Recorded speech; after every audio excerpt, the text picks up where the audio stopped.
hídricos de la provincia de Mendoza.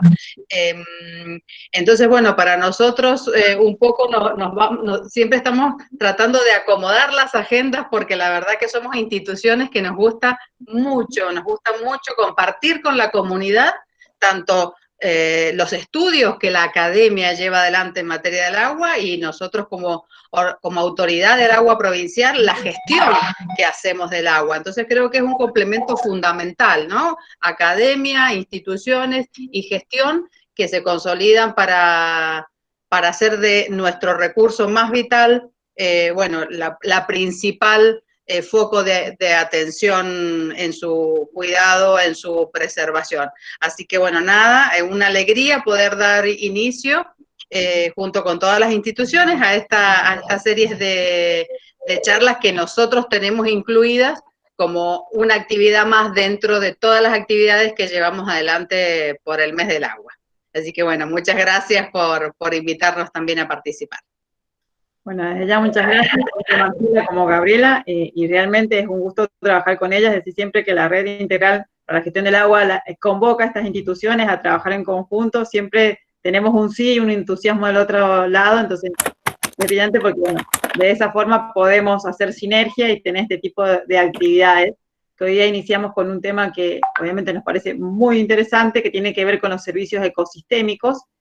Y en este caso, nuestros expositores son el profesor ingeniero Leandro Mastrantonio, la ingeniera Lucía del Barrio y la ingeniera Julieta Damario.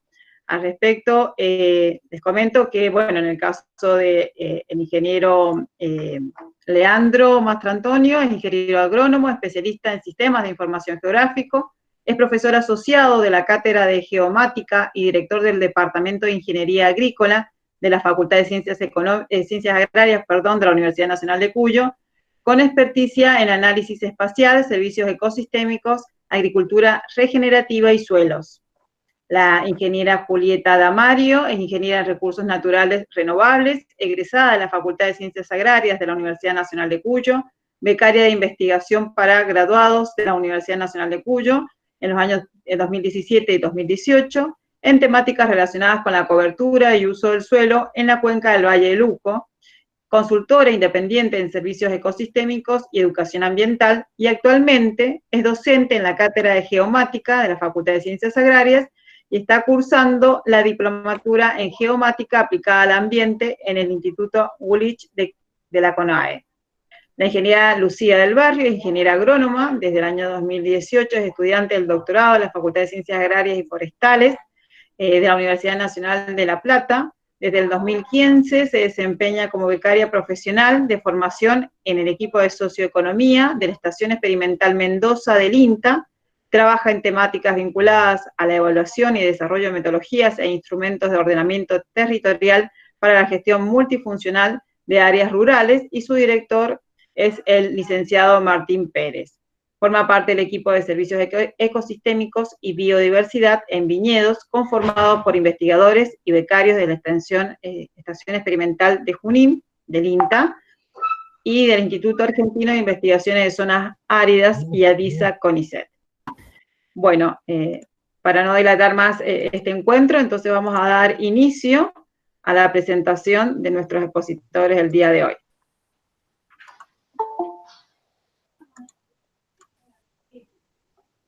¿Quieren que admita una persona más? ¿Estamos?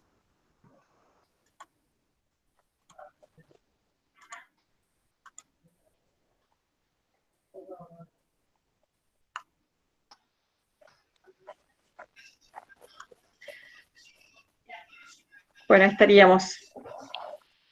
No sé si se ve la presentación. Sí, Patricia. Sí, se ve. Bueno, entonces cuando quieran, nuestros expositores pueden comenzar. Bien.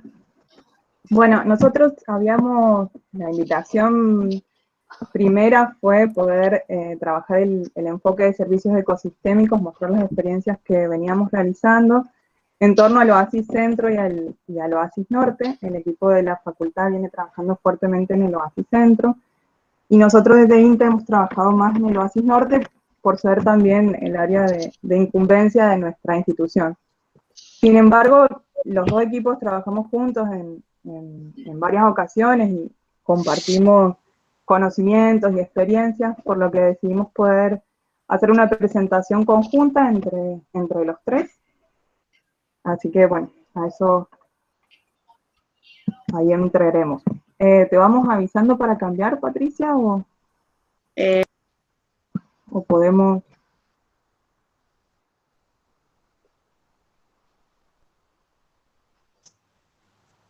Van a tener que avisar porque yo desconozco cómo ustedes van a querer ir avanzando en la presentación. Dale. Bueno, avanza por favor.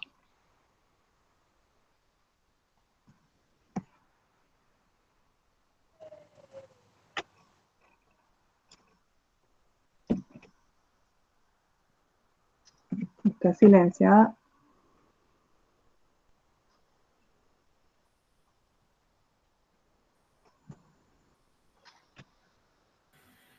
Se fue la pantalla, Lucy. Sí, a ver. Ahí está. Ahí está. Ahí se ve, Patricia. Bien, en esto que comentaba de reunirnos y de poder hacer una presentación conjunta, tiene que ver con el objetivo común de nuestros trabajos, que en general se basan en la identificación y el mapeo de servicios ecosistémicos. Vamos a resumir y a partir de ahora van a ver en la presentación SE como servicios ecosistémicos.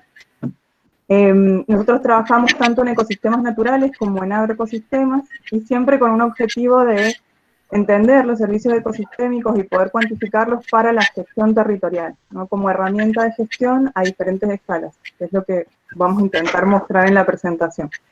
Traíamos esta cita que nos parecía que representaba bien esto de poder, la importancia de ver los servicios ecosistémicos como una aproximación a la comprensión y a la incorporación de la dimensión ambiental en la planificación del uso del suelo, en el ordenamiento territorial y en la gestión de los recursos en general.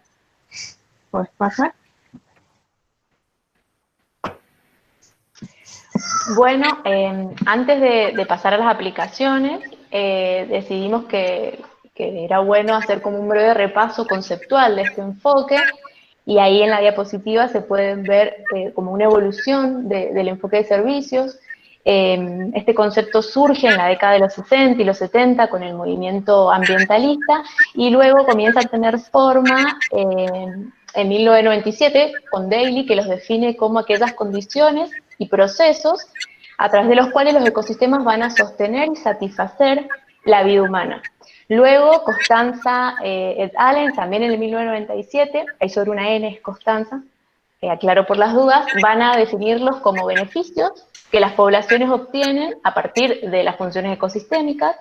En 2003, en la evaluación de los ecosistemas del milenio, también surge una definición de estos servicios como los beneficios que proveen los ecosistemas a los seres humanos y que van a permitir hacer la vida posible y digna. Acá surge la clasificación quizás más conocida, no la única, de servicios ecosistémicos en servicios de provisión, de regulación, aquellos culturales, y de soporte.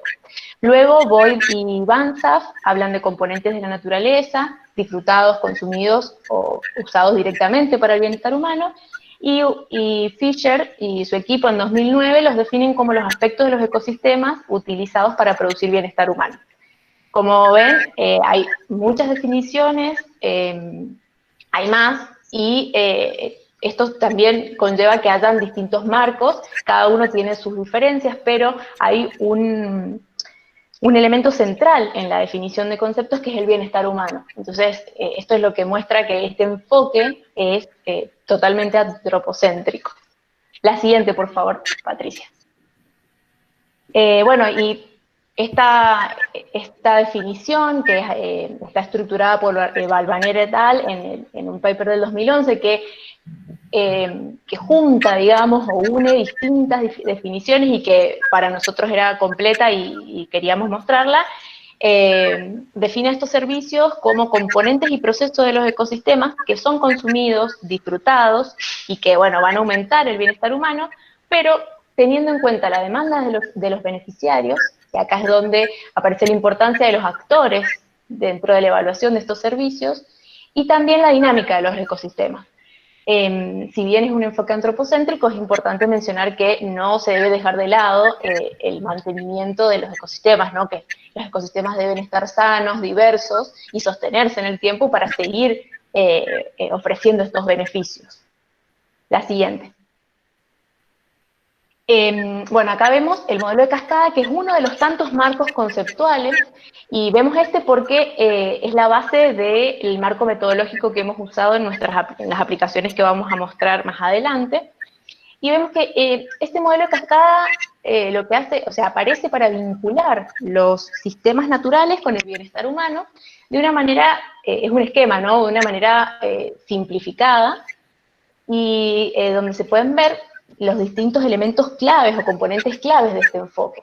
De verde vemos el sistema ambiental, de naranja el sistema socioeconómico, y dentro de cada sistema los elementos claves del enfoque de servicios.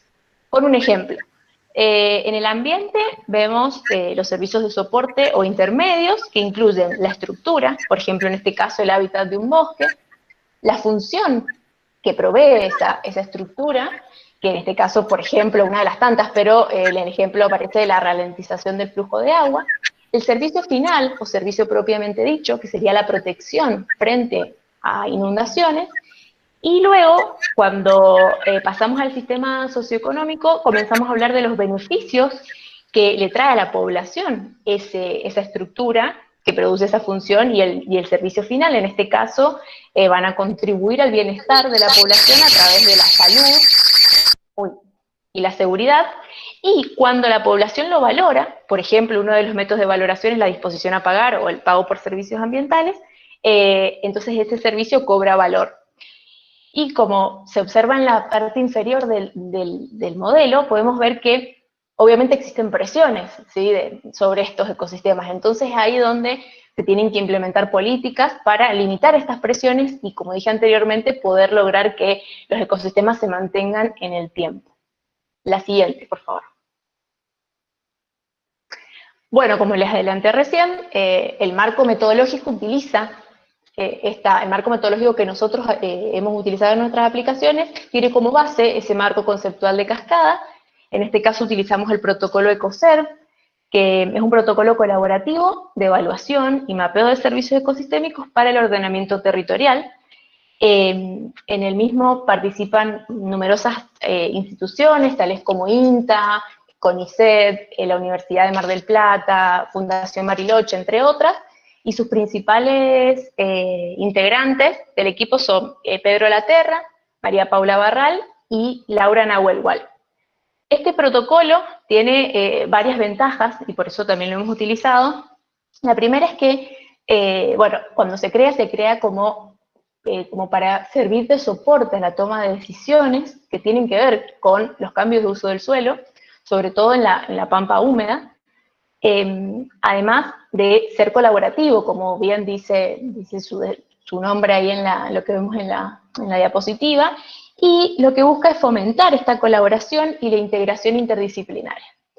Este protocolo incluye dos módulos. Por un lado, el módulo 1, en el cual se van a evaluar y mapear los paisajes. Entonces, como producto de este módulo vamos a obtener mapas de funciones ecosistémicas o servicios intermedios que vimos en el modelo de cascada anterior, mapas de servicios ecosistémicos y también mapas de beneficios. Ese sería el primer módulo. Y luego hay un segundo módulo que evalúa la vulnerabilidad socioecológica frente a la pérdida de estos beneficios que derivan de los servicios ecosistémicos. La vulnerabilidad socioecológica, según este protocolo, es el grado en el que el sistema puede ser afectado o dañado, y va a depender, como dice en la figura, de la sensibilidad de los beneficios, de la exposición del ecosistema y de la capacidad adaptativa que tenga el sistema socioecológico frente a distintos escenarios de cambio de uso del suelo. El módulo 2 es el que está menos avanzado y desarrollado en el protocolo, y bueno, nosotros en nuestras aplicaciones siempre nos hemos quedado en el módulo 1. La siguiente, por favor. Leandro. ¿Estás? No, estaba muteado, perdón. Ahí un poco Estoy desde otra cuenta porque me quedé sin batería en el otro teléfono y no tengo luz, así que estamos en la... Bueno, son detalles de la... Ahí tenemos en la parte izquierda la provincia de Mendoza, para que nos ubiquemos con todos los oasis. A la derecha de esa imagen vamos a encontrar los dos oasis principales, no principales, el oasis norte, el oasis centro, que eso es lo que hemos hecho estudios. Ponemos estas imágenes porque la idea es verlo a distintas escalas. Hemos hecho estudios a nivel de la cuenca del río Mendoza, otros a nivel de la cuenca del Tunuyán superior, y después han hecho estudios a escalas de mayor detalle. Por ejemplo, el trabajo que hicieron, que ya se iba a explicar, sobre el cinturón verde de Guaymallén, que se ve en la imagen superior derecha, y en el Valle de Uco se han realizado 3 estudios a distintas escalas, uno sobre el Arroyo Grande, que es la imagen, la cuenca del Arroyo Grande, que es la imagen que está en la parte inferior de la diapositiva, y después una microcuenca que está en la zona del distrito de Gualtallarí, en Tupungato, que en la parte, es la imagen que se ve en el extremo inferior casi derecho, y a su vez en la parte derecha inferior se ve un estudio que hicimos a nivel de finca. Como ven, son 3 escalas distintas en cuenca, subcuenca y finca, como para poder diferenciar y ver las aplicaciones de estas herramientas a distintas escalas. Leandro, ¿puedes subir un poquito el volumen? Porque dice Mariana que se escucha bajito. Bien, bueno. Al máximo ahí. Lo acerco más. Como que Bien. se te va la voz.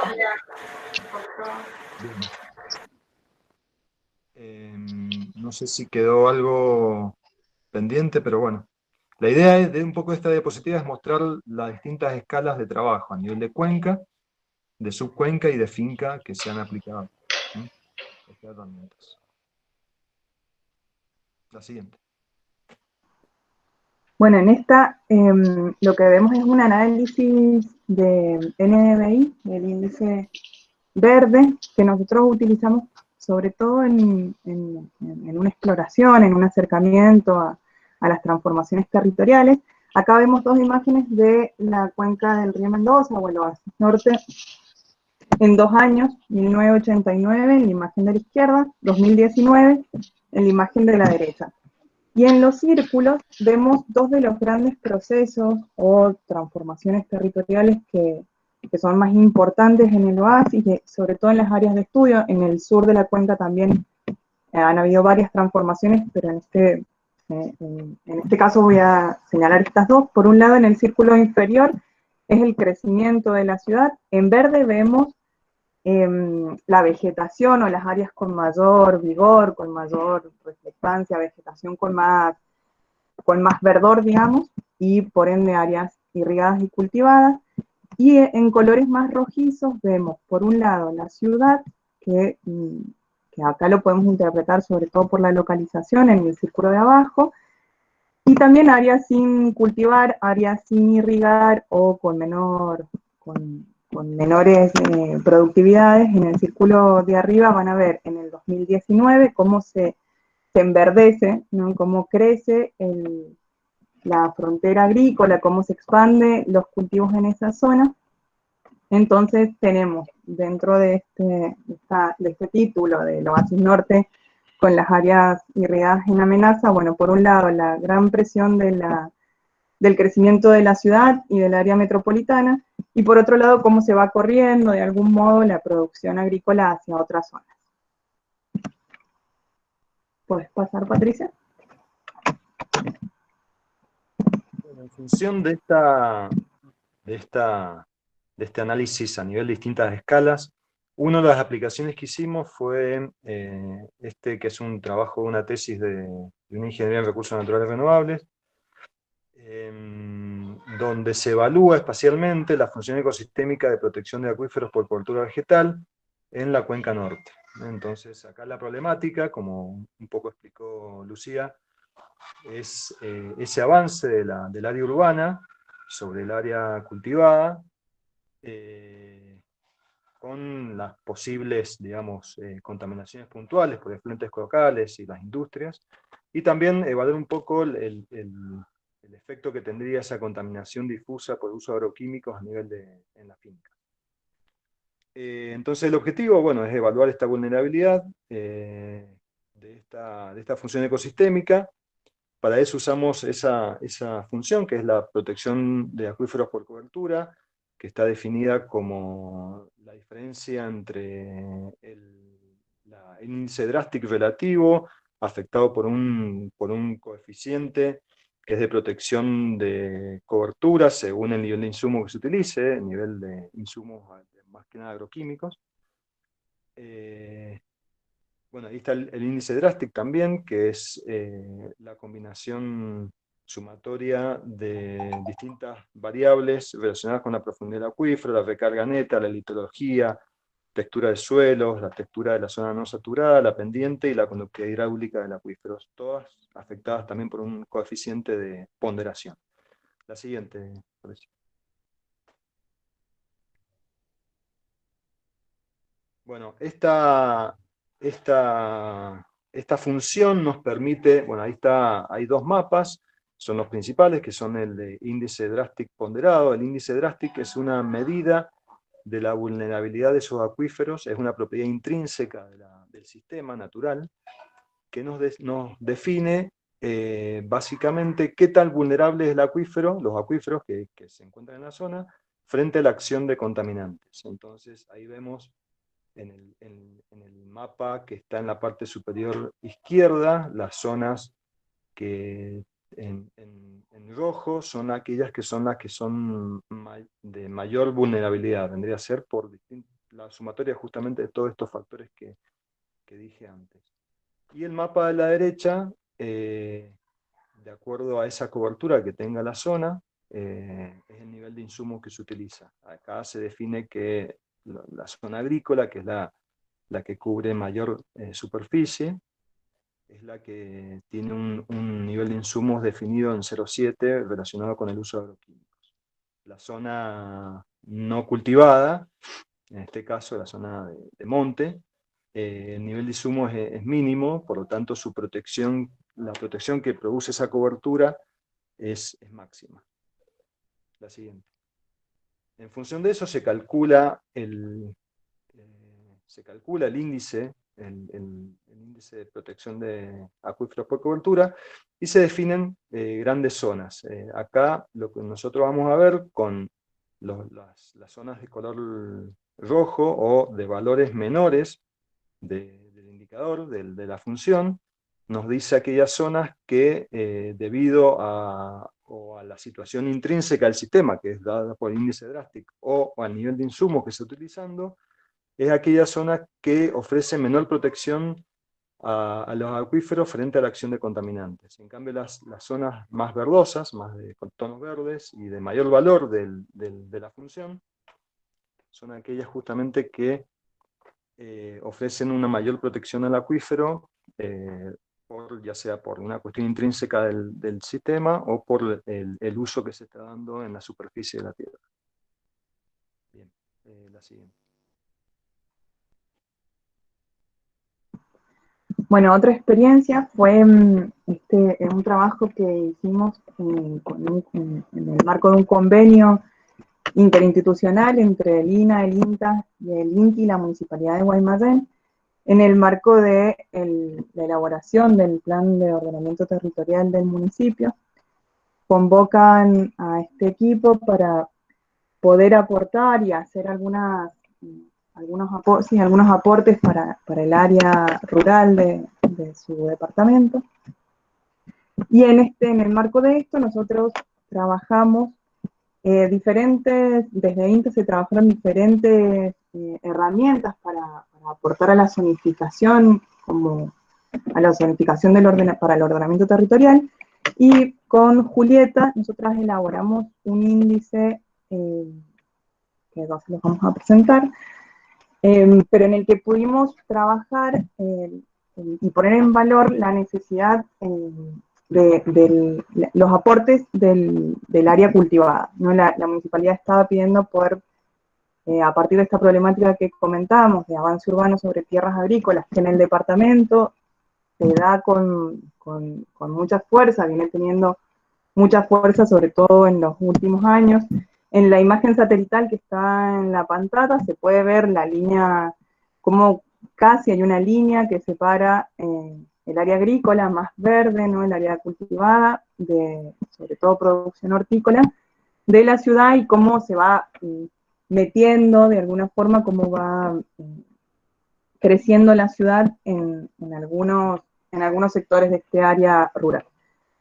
Para poder poner en valor los aportes que hace la zona rural desde diferentes enfoques, uno de estos enfoques fue el de servicios ecosistémicos. Y si puedes pasar a la próxima. Y este aporte fue poder elaborar utilizar este enfoque metodológico y conceptual de los servicios ecosistémicos, una construcción que fuimos haciendo en este equipo interinstitucional y sobre todo con el grupo técnico de la municipalidad y con algunos actores locales que estaban participando también en el marco del armado del plan de ordenamiento. A partir de varios talleres con estas personas, nosotros fuimos determinando colectivamente que la mayor importancia de las áreas rurales de Guaymallén estaba vinculada para la municipalidad en la provisión de alimentos, ¿no? En el servicio ecosistémico de provisión de alimentos, que Guaymallén forma parte del cinturón verde de la provincia, está muy cercano a la ciudad, tiene una historia de producción hortícola de larga data, con algunas características agroecológicas muy importantes y únicas en la provincia, y además todo lo asociado a la comercialización, a la distribución de los alimentos que hacían que esta función ecosistémica, esta función de provisión de alimentos se pusiera en valor. Adelante, por favor. Bueno, acá pueden ver en esta diapo la expresión que permite calcular este índice que comentaba Lucía, que es el índice de protección de alimentos, producción potencial de alimentos, y como ven es un índice multiplicativo que permite, como dice ahí la diapositiva, determinar espacialmente la capacidad que tiene un territorio para producir alimentos en zonas regadías.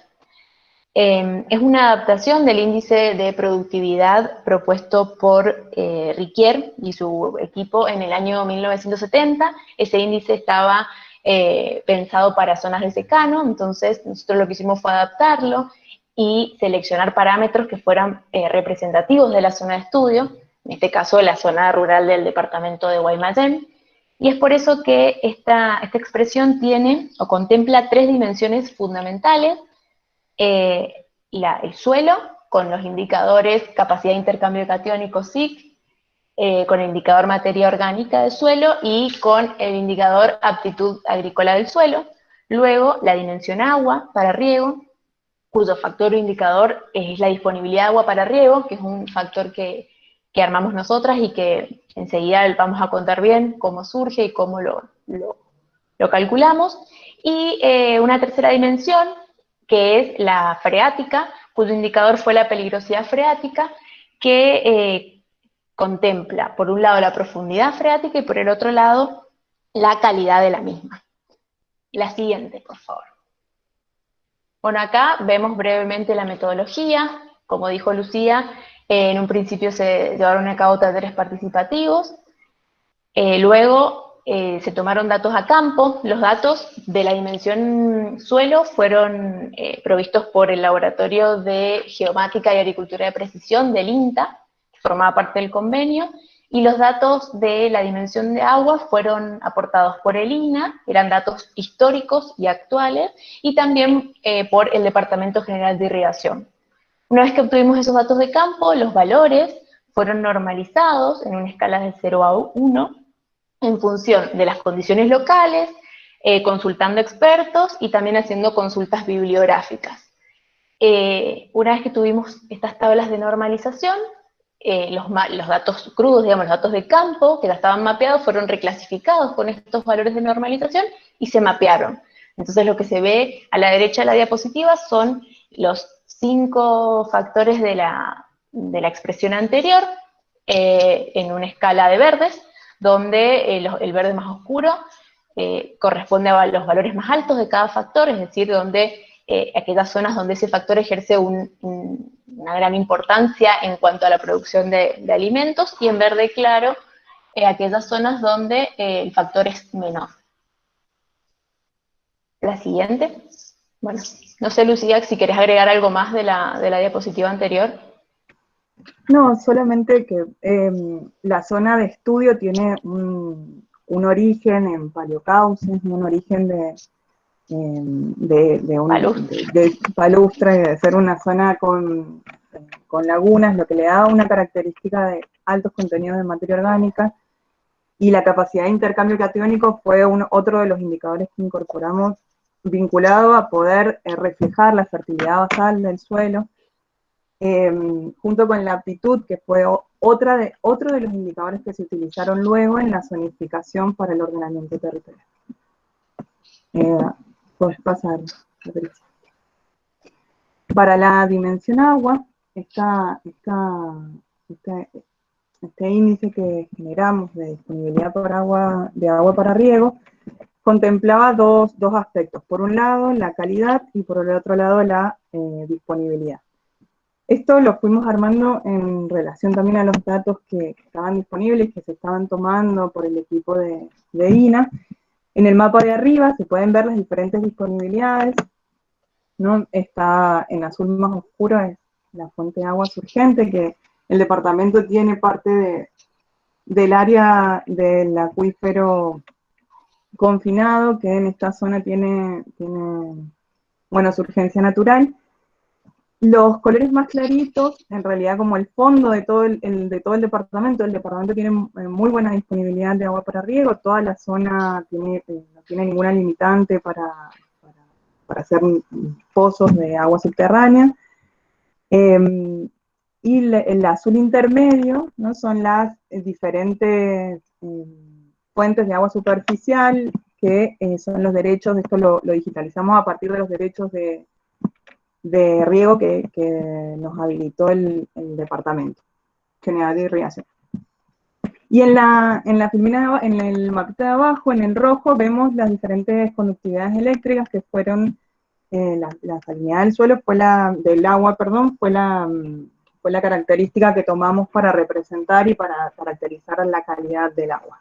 Cruzando ambas características, ambas propiedades, y en torno a esto que contaba Julieta de poder normalizar, es que fuimos dando estos valores que se ven en el mapa final, que sería el mapa de disponibilidad, donde los mejores valores, por supuesto, los tienen las zonas que tienen posibilidades de acceder al agua surgente, de excelente calidad y disponibilidad temporal más liberada. Recordemos que la zona es hortícola, por lo que necesita agua en todo el periodo de cultivo, en todo el periodo anual también.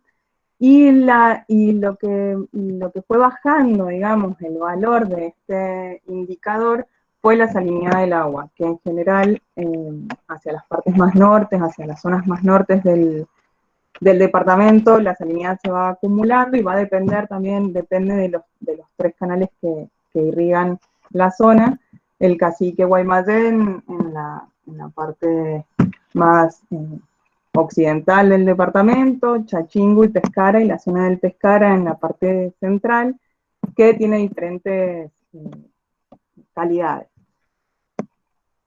¿Algo más, Juli?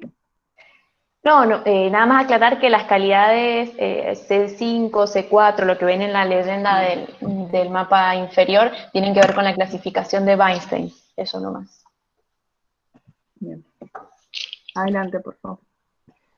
Entonces, el resultado de poder multiplicar y ir relacionando estas variables, luego de ser normalizadas y ponderadas con el equipo experto, dio estos valores de este índice de producción potencial de alimentos, que marca que las zonas con mayor potencialidad vinculadas al suelo, a las características del suelo y del agua, se encuentran en los distritos del sur del departamento. Esto coincide con los distritos de Kilómetro 8, de La Primavera, que son zonas que se encuentran en producción, que son altamente productivas, y hay otros sectores que tienen también alta potencialidad para la producción. En general, todo el departamento tiene muy buenas características, y otras zonas, como son las que están casi al límite del área de estudio, que coinciden con las vías del ferrocarril, con el límite que la municipalidad establece entre la zona urbana y rural.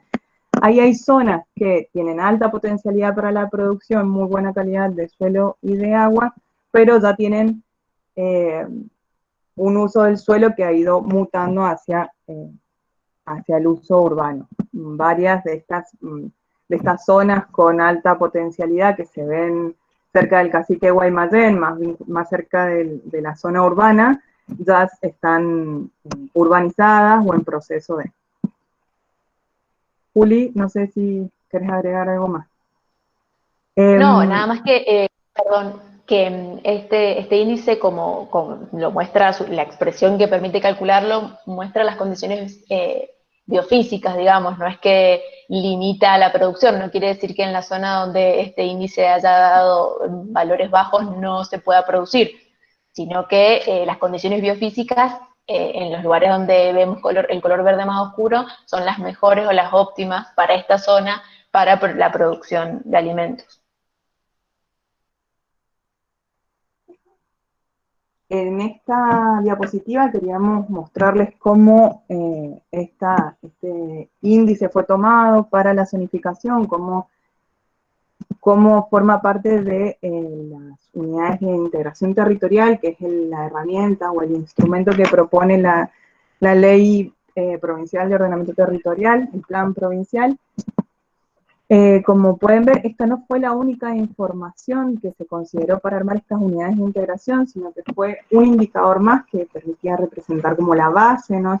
Los elementos biofísicos, y a los que se fueron sumando otras características sociales, otro análisis que hizo el grupo también de socioeconomía, características económicas, que fueron representando otras dimensiones de este territorio. La captura de la imagen que está abajo a la derecha es una captura del plan que ha presentado la municipalidad hace poco tiempo, que ahora está ya en breve será presentado, seremos convocados para la audiencia pública.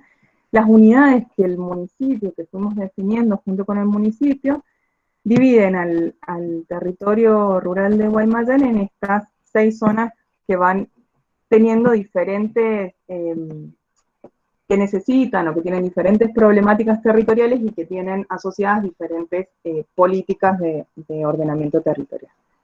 Como pueden ver, la zona verde es de reserva agrícola, la zona donde más alto teníamos el valor de nuestro índice de servicio ecosistémico de provisión de alimentos, pero también otras características, como les mencioné, y hay otras zonas como, bueno, toda la zona del medio del departamento, del reuso del Pescara, zona que tiene una política que ya ha trabajado mucho, está trabajando el INA, y otras zonas que, bueno, no viene al caso explicárselas ahora. Pero esta fue la utilidad de los servicios ecosistémicos puestos en la planificación territorial y en un caso concreto de aplicación.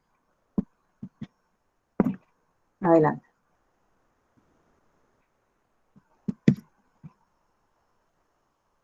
Juli. Tenía el micrófono desactivado. Como mencionamos al principio de la charla, íbamos a concentrarnos en el oasis norte y en el oasis centro. Ahí vemos una imagen del municipio de Tunuyán, donde vemos el índice de vegetación normalizado, más conocido como NDVI, de los años 1989 y 2019, y se puede observar una expansión de la frontera agrícola hacia el oeste, hacia el piedemonte, que conlleva a una amenaza de las áreas naturales de la cuenca, del río Tunuyán Superior o Valle de Uco. Así como pasa en Tunuyán, se refleja en los otros lugares que forman esta cuenca. Y esto se debe a que, bueno, desde los años 90, en los años 90 se aplican políticas neoliberales en nuestro país que producen una fuerte reestructuración de los sectores productivos, en este caso del sector vitivinícola principalmente, y bueno, hay un cambio en la producción hacia vinos finos para exportación, cuyos propietarios son extranjeros, y como bien dije anteriormente, se está observando una expansión considerable del área cultivada e irrigada, que conlleva o que trae aparejada consecuencias ambientales, sociales, económicas y territoriales en general. La siguiente, por favor, Patricia. Bueno, en el marco de esta problemática es que surgen una serie de tesinas de grado en la Facultad de Ciencias Agrarias, bajo la dirección de Leandro Mastrantonio, y bueno, esta es mi tesis es parte de este combo, digamos, de tesis. Lo que quisimos evaluar fue la evaluación del riesgo, en realidad evaluar el riesgo de erosión hídrica en toda la cuenca, y también qué efecto tenía la cobertura vegetal en este proceso, evaluando la función ecosistémica control de la erosión, que es una de las funciones que está dentro del protocolo ECOCER. La función control de la erosión estima la capacidad que tiene la vegetación para mantener el suelo en su lugar. Para eso compara las tasas de pérdida de suelo real con la tasa de pérdida de suelo máxima. Para poder calcular estas tasas de pérdida de suelo es que nosotros utilizamos la ecuación Rusle, que es la mayormente utilizada, que es la ecuación de pérdida de suelo universal, revisada, que tiene en cuenta factores ambientales y factores humanos. Dentro de los factores ambientales vemos el factor R, que es el factor de erosividad de la lluvia, el factor K, que es el factor de erodabilidad del suelo, que tiene en cuenta la textura, la permeabilidad, la estructura, la materia orgánica del suelo, el factor L y el factor S, que son factores juntos que se denominan factor topográfico, que tienen que ver justamente con la longitud y el grado de pendiente, el factor C, que tiene que ver con la cobertura vegetal, lo que representa la cobertura vegetal, y el factor P, que es el factor de las prácticas mecánicas del control de este proceso. En este caso el factor P fue igual a 1 porque no hicimos ningún escenario ni probamos distintas prácticas, y con esta fórmula entonces se calcula la pérdida de suelo anual real, y para calcular la pérdida de suelo máxima, el factor C toma el valor 1, y eso indica que estamos frente a un suelo desnudo, ¿sí? No hay cobertura vegetal. La siguiente, por favor. Bueno, acá vemos los resultados. En la izquierda vemos la pérdida de suelo real, en la derecha la pérdida de suelo máxima. A simple vista son iguales, las diferencias están en los valores, y podemos observar que en color rojo están las mayores pérdidas, es decir, en esas zonas hay mayor riesgo de pérdida de suelo por erosión hídrica, y en la cuenca observamos que se debe principalmente al factor de la pendiente. Estamos en una cuenca montañosa, entonces la pendiente ejerce un papel muy importante. Además, en algunas zonas, como son la lomada del Jaboncillo y el Peral, que están en el centro norte, en esa zona la erosividad de las lluvias tiene un papel importante. En el centro-este tenemos la formación San Palito, que tiene una textura limosa, lo que nos hace pensar que en esa zona la erodabilidad del suelo cumple un papel importante en este riesgo de erosión.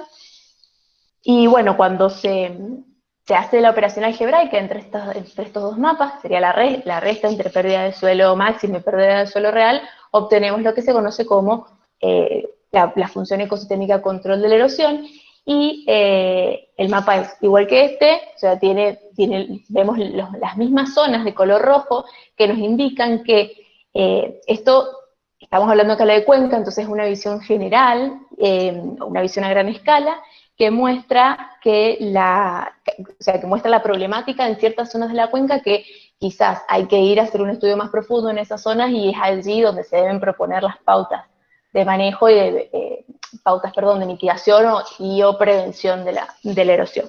La siguiente. Por favor, ahí está. Bueno, y además calculamos el control de erosión relativo a la pérdida de suelo máxima, que es el mapa que ven ahí, y lo que vemos acá es que los mayores valores están en la parte baja de la cuenca y corresponden a la zona cultivada, y esto lo que nos muestra es que si bien esas zonas tienen valores bajos de pérdida de suelo real, en caso de que se desmonten, de que se abandonen en un futuro, bueno, podría conllevar a grandes pérdidas de suelo que significarían un gran problema ambiental. Así que bueno, como conclusión sería eso, ¿no? Una visión a gran escala a donde hay mayor riesgo y que realmente la cobertura vegetal ejerce un papel importante en los procesos hídricos que ya se sabe de antemano y acá lo pudimos probar mediante esta función ecosistémica. Bien, siguiendo también con el estudio a escala de cuenca, en la cuenca del Valleduco se estimaron además dos funciones ecosistémicas más, que son la protección de acuíferos por cobertura, que es la misma que se aplicó en el Oasis Norte, y una que está muy relacionada al tema de la erosión, que es la infiltración y escurrimiento superficial. Este escurrimiento superficial depende básicamente de las precipitaciones que tenga la cuenca y de la pérdida inicial por infiltración y evapotranspiración relacionada sobre todo a las condiciones de cobertura, de suelo, textura, la humedad del suelo y la pendiente. Es así que la siguiente. En el caso de la protección por acuíferos por cobertura también se calcularon el índice Drastic relativizado, que es la imagen de la izquierda, con las zonas de mayor vulnerabilidad en la zona oeste, las zonas rojas, y en la zona centro-este también, por una cuestión más que nada, sobre todo por la cercanía del acuífero. Y la imagen de la derecha muestra las coberturas, que están definidas dos básicamente, la zona cultivada y la zona no cultivada, en relación al uso de agroquímicos, este factor de nivel de insumos. La siguiente. Entonces nos queda la función, hemos calculado la función de protección de acuíferos por cobertura, donde el análisis regional nos dice, vemos en la zona del Piedemonte, esos lugares, esas zonas con color rojo son las que de mayor vulnerabilidad y a su vez hacen uso de agroquímicos, por lo tanto es la zona más riesgosa en cuanto a la contaminación de los acuíferos por uso de agroquímicos, justamente, que es la zona que sería más vulnerable, justamente. Además tenemos la zona centro-este, que también por una cuestión de cercanía al acuífero también es vulnerable. La siguiente. La otra función que está relacionada con la escorrentía y la infiltración, acá se presentan tres escenarios, digamos, acá se hicieron en realidad, está muy relacionada con la función ecosistémica de erosión de suelo. Acá se presentan tres escenarios: el de la izquierda, utilizando las precipitaciones medias anuales de toda la cuenca; el del centro, considerando el mes más lluvioso, que es marzo; y la imagen de la derecha, considerando un evento homogéneo para toda la cuenca de 50 milímetros, es decir, una lluvia bastante fuerte. Vemos distintas zonas, en general las zonas rojas son aquellas que son las de mayor peligrosidad en cuanto a cada una de las, en este caso la función de escorrentía superficial, son las que generarían más cantidad de sedimentos. La conclusión de estos estudios a nivel de cuenca nos permiten establecer cuáles zonas serían más vulnerables y más riesgosas frente a algún evento, en este caso de lluvia fuerte. Siguiendo un poco con el esquema que habíamos planteado, ahora vamos a hacer una presentación, una aplicación en un sector del Valle Duco, que es la cuenca del Arroyo Grande. Acá también la problemática es la misma, el avance de la frontera agrícola hacia el Pedemonte, ese avance desordenado por ahí. También acá se aplicaron dos de las funciones que hemos visto, que son la protección de acuíferos por cobertura a nivel de esta subcuenca, y el de control de erosión, el mismo que habíamos aplicado para la cuenca del Valle Duco completa, lo aplicamos para esta subcuenca. Es así que obtenemos esas dos funciones ecosistémicas que vemos acá. Acá vemos que en el caso del control de erosión, la zona oeste es la más, digamos, la que generaría menos cantidad de sedimentos en cuanto a la zona oeste cercano más lo que es el cordón montañoso. Y en el caso de la protección de acuíferos por cobertura vegetal, en general no es tan variable. Hay algunas zonas que son las de celeste más clarito, que son las zonas más riesgosas, ya sea por estar en zona de acuífero libre y por usar insumos agrícolas. En este caso, a esta escala, hicimos la siguiente, por favor. Además, fuimos un poquito más allá y en función de esas funciones, justamente esas funciones ambientales que podemos ver en esta tabla en las columnas, se juntó un panel de expertos relacionados con suelos, clima, geología, en general variables ambientales, y se les pidió que esas cuatro, digamos, acá se presentaron dos funciones, pero eran un grupo de más funciones. Esas cuatro funciones ecosistémicas, cómo aportaban a cada uno de los servicios ambientales, los servicios ecosistémicos justamente. ¿Por qué? Porque las funciones en realidad son características intrínsecas del sistema, pero los servicios están relacionados con la percepción de la sociedad acerca de esas funciones ambientales. Así se genera esta tabla, esta matriz, con el promedio de las evaluaciones de cada uno de los expertos, y se generan mapas de servicios ecosistémicos. Así, por ejemplo, dentro de los servicios de aprovisionamiento, tenemos el de la izquierda, la disponibilidad de agua superficial limpia, donde los rojos es el menor valor del servicio ecosistémico en este caso. El de la derecha es calidad de agua de acuíferos. El siguiente, perdón, ahí está. El de la izquierda, como les dije, es el de la servicio de aprovisionamiento, disponibilidad de agua superficial limpia. El de la derecha, la calidad del acuífero. El siguiente, por favor. Acá tenemos, en la siguiente diapositiva, acá tenemos otros ejemplos que son los servicios ecosistémicos de soporte. El de la izquierda es la calidad de recarga del acuífero, y el de la derecha la capacidad de recarga de cuerpos de agua, en general lagos y embalses. De esta forma podemos ver a otra escala justamente qué capacidad tiene el sistema para cada uno de esos servicios, tanto de aprovisionamiento, de soporte, y la siguiente, que es el de un ejemplo de regulación, que es la amortiguación de inundaciones, donde podemos ver también la parte oeste tenía mayor capacidad de amortiguación de inundación. La parte oeste viene en el cordón montañoso. La siguiente, por favor.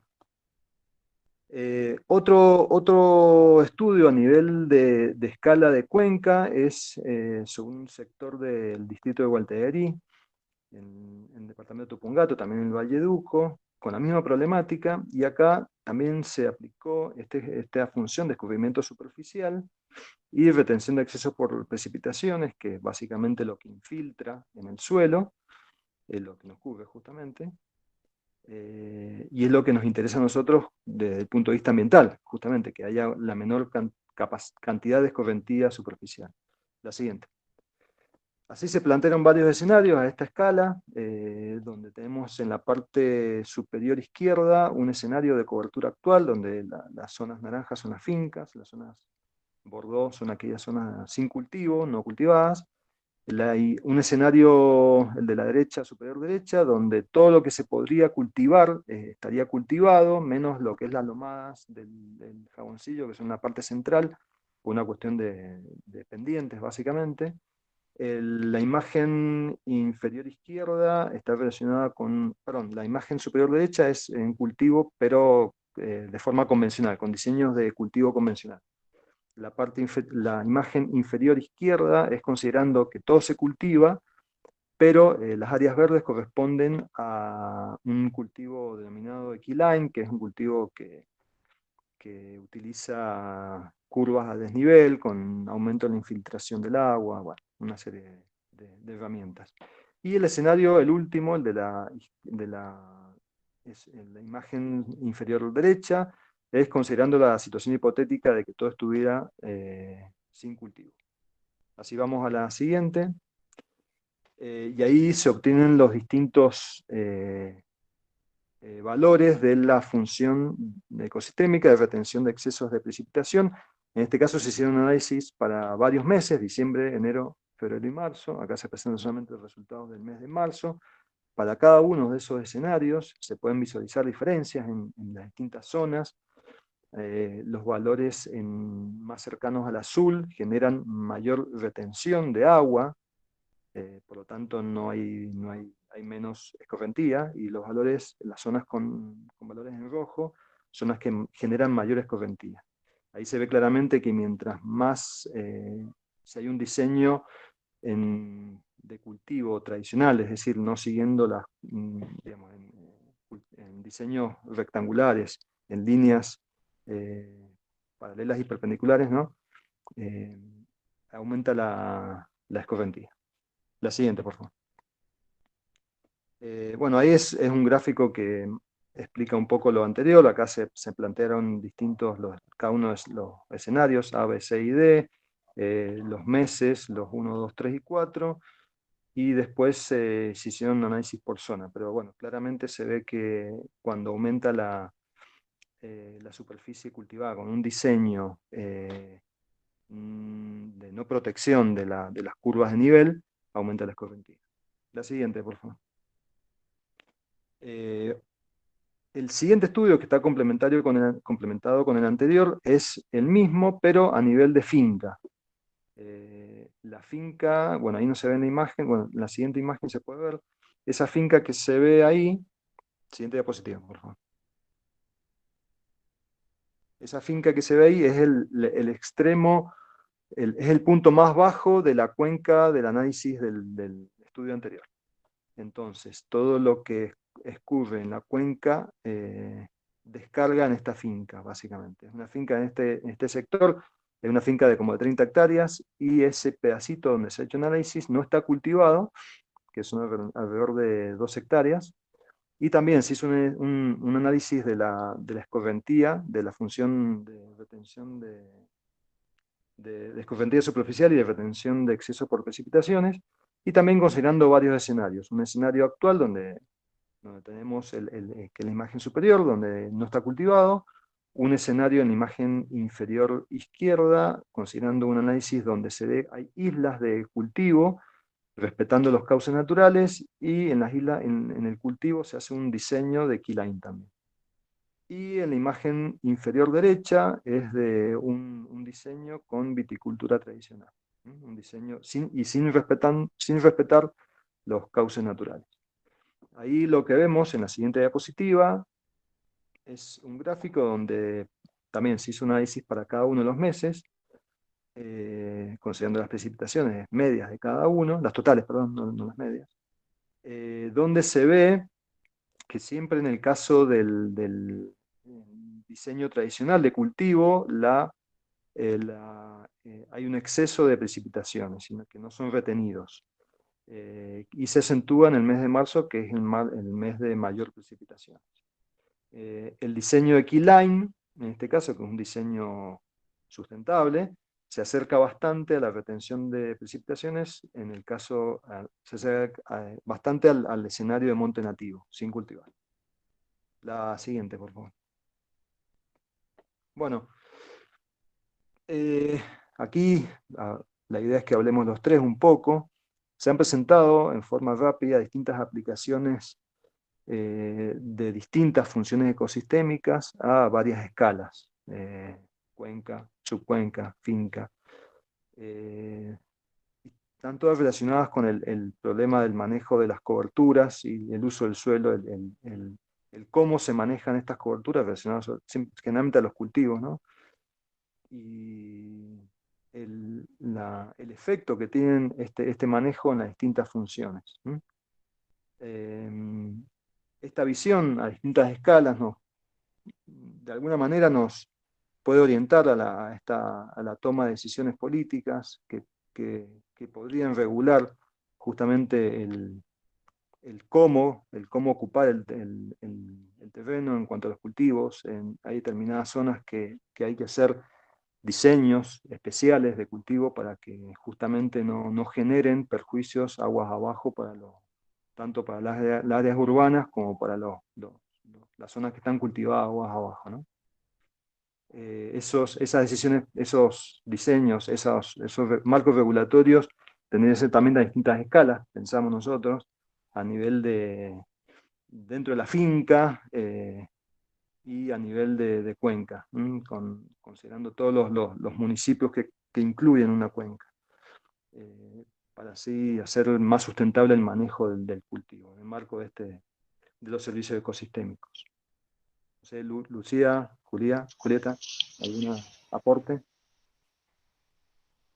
No, volver a traer acá colación en cuanto a la toma de decisiones políticas que bueno, que el índice que logramos calcular con Lucía tuvo su aplicación práctica y fue tenido en cuenta en el plan de ordenamiento territorial de Guaymallén, y que es un granito de arena que suma, y que este enfoque está siendo cada vez más utilizado en la gestión, y que, bueno, con sus limitaciones y demás, me parece que es un camino y que se puede complementar con otros enfoques, pero que por lo menos nosotros pudimos mostrar una aplicación propia en la toma de decisiones.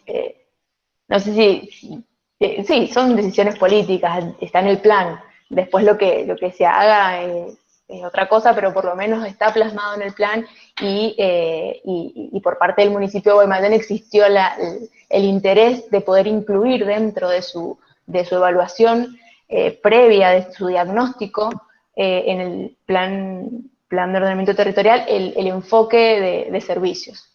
Eso no. No estoy segura si quedó una filmina más. Sí.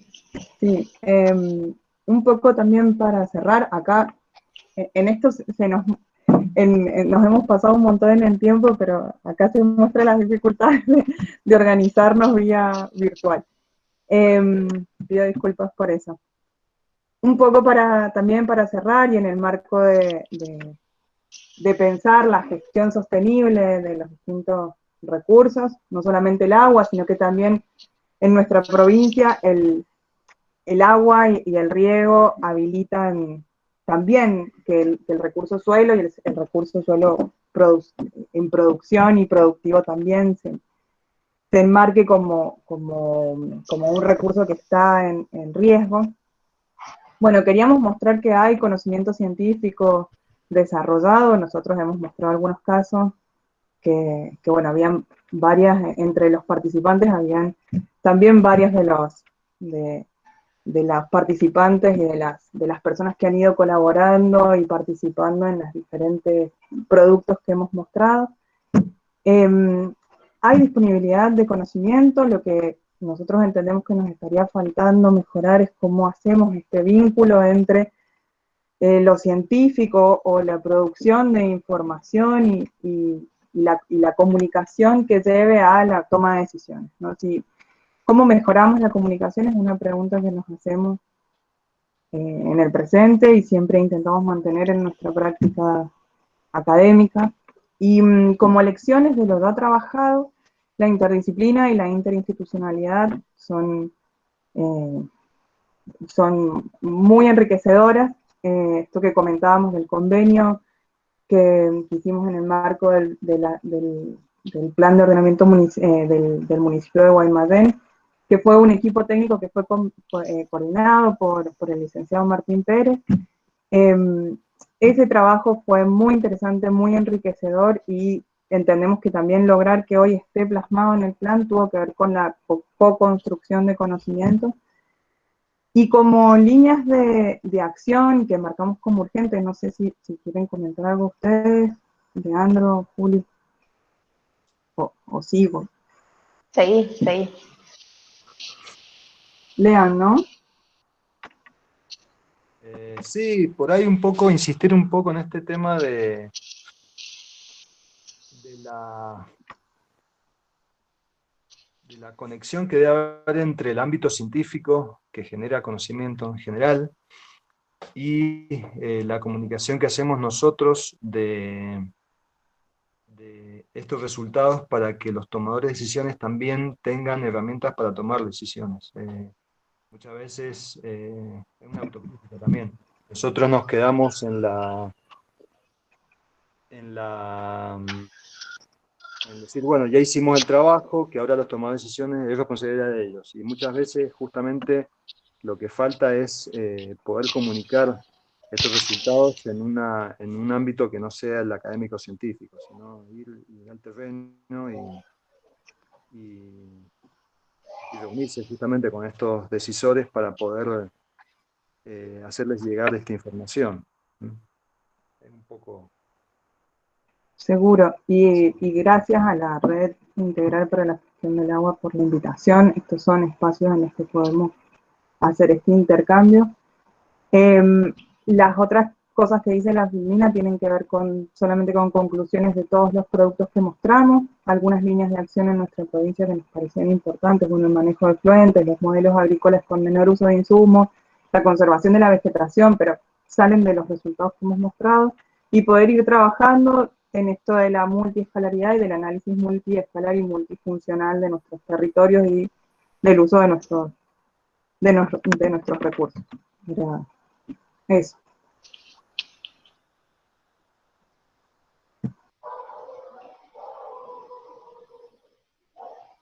Bueno, agradecerles también a todos los que se han tomado el tiempo de estar acá con nosotros en la primera charla de este ciclo, y también he visto que las participantes, como decía Lucía, hay mucha gente que ha aportado en los distintos trabajos, tesistas. Les agradecemos por los datos y nada, gracias, y también agradezco a los organizadores por estos espacios de diálogo, porque, como decía Leandro, esto a veces queda en la academia, o en las bibliotecas de las facultades, de la universidad, y nada, son temas para debatir, y temas que este enfoque es nuevo y todo el tiempo se está reinventando, y entre todos, como la interdisciplina, la multiescalaridad, la multifuncionalidad, hacen que se enriquezca y que ojalá algún día pueda formar parte de las decisiones, ¿no? Lo que un poco decía Leandro.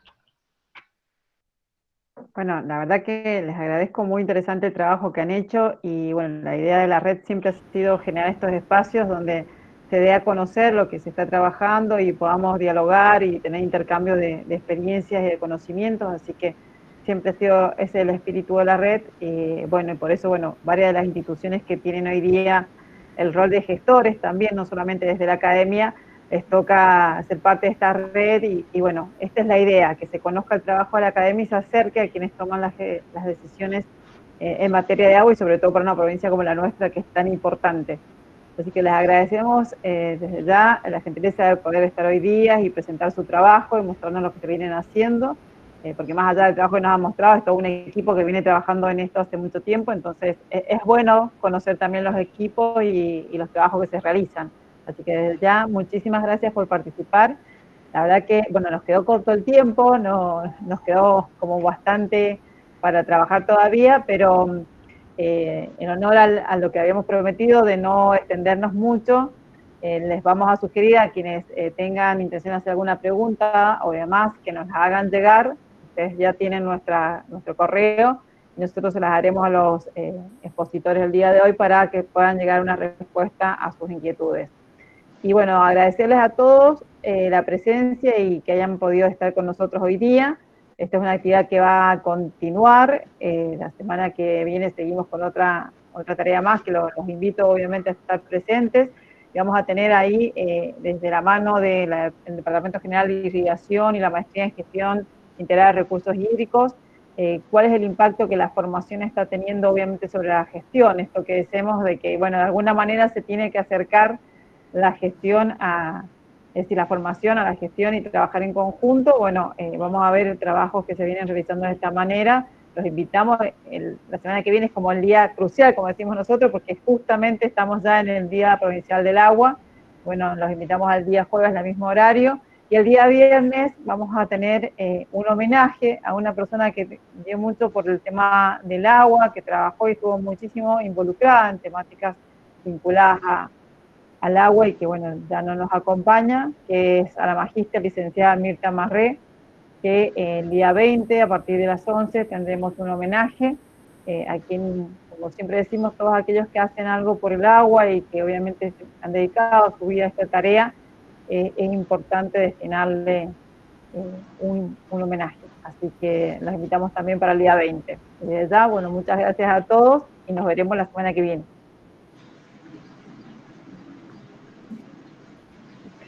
Muchas gracias. Comentario, Patricia. Sí. Bueno, nada, quería felicitar a los tres expositores, muy interesante, es un tema que lamentablemente me quedé con muchísimas ganas de interactuar, digamos, porque ha sido muy amplia los temas que se han tocado ahí y que la verdad es que merecería poder tener un encuentro de intercambio y los alcances de determinados temas. Por ejemplo, el modelo en cascada, el módulo 1, el módulo 2, hasta cuánto se considera un proceso ecosistémico, cuándo empezamos a hablar de un servicio ecosistémico, por ahí estamos manejando, cuando se manejan temas nuevos a veces se empiezan a manejar libremente y uno está hablando de procesos ecosistémicos y termina hablando de servicios ambientales, digamos, y es muy importante porque implica ver qué estamos interpretando, cuáles son las condiciones de borde. Así que, bueno, me encantaría que pudiera haber un ámbito participativo para este tema. Bueno, me encantó y, bueno, Leandro, las chicas no las conocía, mucho gusto. Leandro nos conocemos ya de... Igualmente, Aníbal. Nos conocemos hace... Estamos grandes, Leandro, no decir la cantidad de años. Esa es la idea, Aníbal, conocer a todos quienes intervienen, que es lo que decíamos nosotros, conocer también quiénes son las nuevas generaciones que están ya dentro del equipo de trabajo. No, con Leandro trabajamos desde el 2004 al 2008, así que nos conocemos muy bien. Sí, a Leandro lo tenemos ya, pero como gurú de estos temas, así que, pero es bueno conocer qué caras nuevas están alrededor de Leandro y que se están formando junto a él, así que está bueno. Tomamos el guante que nos acabas de tirar de generar una instancia más participativa sobre estos temas, así que... Sí, tiraron ahí unas líneas, yo estoy trabajando ahora en gestión, inclusive estamos haciendo propuestas de la gestión ambiental del agua, con los lineamientos netos ya de empezar a manejar procesos o una interpretación de procesos ecosistémicos y servicios ambientales, y bueno, rápidamente, bueno, nada, fue muy amplio lo que han planteado. Ustedes no se dan cuenta la amplitud que realmente da para preguntarle a cada uno de los casos y el enfoque, desde el conceptual, desde el hidrológico, que por ahí tiene componentes más sencillos, y por supuesto cuando empezamos a hablar de sistemas de manejo intervenidos que ya históricamente han sido intervenidos, entonces no queda claro cuáles son la interfuncionalidad o interdependencia de los diferentes procesos para poder hablar de eso. Así que bueno, les dejo el guante, por favor, me quedo así con muchísimas ganas de haber podido profundizar y estamos en contacto. Acá lo acabamos de recibir, Aníbal, así que materia dispuesta para la próxima intercambio sobre estos temas que tengamos. Bueno, yo, Patricia, para cerrar, yo en nombre de la organización de la Universidad Nacional de Cuyo, la Facultad de Ciencia Económica, la Red para la Gestión Integral del Agua, la Facultad de Ciencias Políticas, el Instituto de Ciencias Ambientales, el Departamento General de Irrigación, el Instituto Nacional del Agua, el Observatorio Provincial del Agua, muchas instituciones se juntaron para empezar a conmemorar el mes del agua. Y en nombre de todo ello, yo le agradezco a todos los que se han inscrito más de 150 personas. Hoy no la mayoría, muchos no se pudieron conectar, bueno, la lluvia llegó y hubieron corte de luz, pero bueno, a todos los que se pudieron conectar, agradecerle, y principalmente a los expositores por las clarísimas exposiciones que hicieron y lo importante que tienen estos ámbitos de participación para dar a conocer, ¿no?, todas estas investigaciones que se llevan adelante, ¿no? Así que bueno, como dijo Patricia, invitarlo para la semana que viene y continuar con este ciclo. Muchas gracias, ¿no? Muchas gracias y hasta luego a todos. Gracias. Chao, gracias a ustedes. Adiós. Adiós.